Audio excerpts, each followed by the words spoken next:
Kun Ardii Miidiyaa Neetworkii.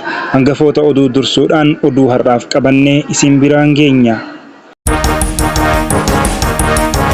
Manni marii waliigalaa dhimmoota Islaamummaa Itiyoophiyaa sagantaa iftaraa geggeesse. Manni marichaa mirga himatamuu dhaabuu obbo Kiristaan Taaddalee kaase. Naannoo Harariitti weerarri dhibee koleeraa lubbuu namoota 3 galaafate. Akkam jirtu daawwattootaa fi dhaggeeffattoota Ardii Miidiyaa Neetworkii oduu keenya kabal'innaaf har'aaf qabannetti ceenam. Manni marii waliigalaa dhimmoota Islaamummaa Itiyoophiyaa sagantaa iftaraa geggeesse. Manni maree waliigalaa dhimmoota Islaamummaa Itiyoophiyaa kaleessa galgala magaalaa Finfinneetti sagantaa iftaraa geggeesseera.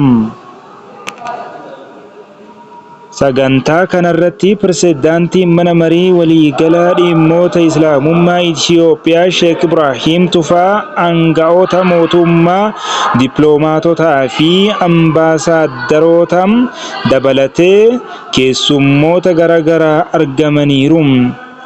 Pirezidaantiin mana maree waliigalaa dhimmoota Islaamummaa Itiyoophiyaa Sheek Ibraahim Tufaa baatii sooma Ramadaanaa keessa gaafachuu fi walitti dhiyaachuun murteessaa ta'uu dubbataniiru.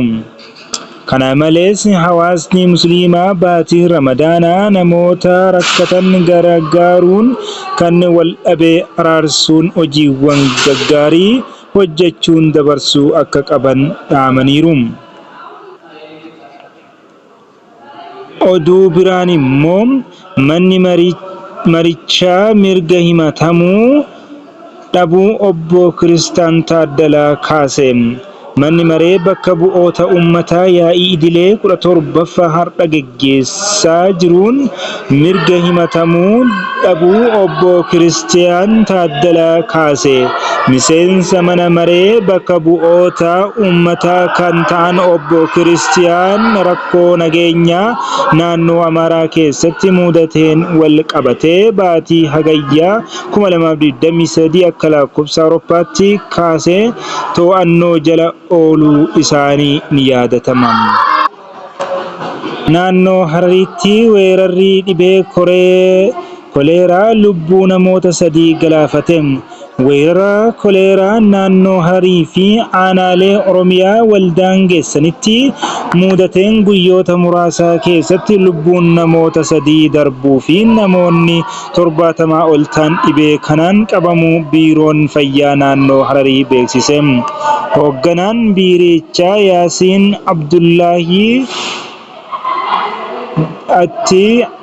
itti akka himanitti sababni ijoo weerarichaa qorannoo laaboraatooriin kan mirkanaa'u ta'us roobni gadi aanaa jimaata darbe irraa eegalee roobaa jiru balfa naannawaa san jiru irratti faalama dabalataa uumeen ta'uu akka shakkan himaniiru. Guyyoota muraasa keessatti namoota 70 ol naannoo Hararii fi godina Harargee bahaa dhibee kanaan qabamuu himaniiru. Kanneen wal aansaaf hospitaala ergaa galanii booda lubbuun isaanii darbe 3 keessaa tokko naannoo Hararii irra 2 ammoo godina Harargee bahaa Arda Addeellee fi Aanaa Fadis irraa ta'uus eeraniiru. Daawwattootaa fi dhaggeeffattoota Ardii Miidiyaa Neetworkii oduun keenya kaarraaf qabannee kanuma. Qophii keenya kan oduu fi qophiilee garaagaraa kan biraa haga qabannee deebinuuf nagaatti.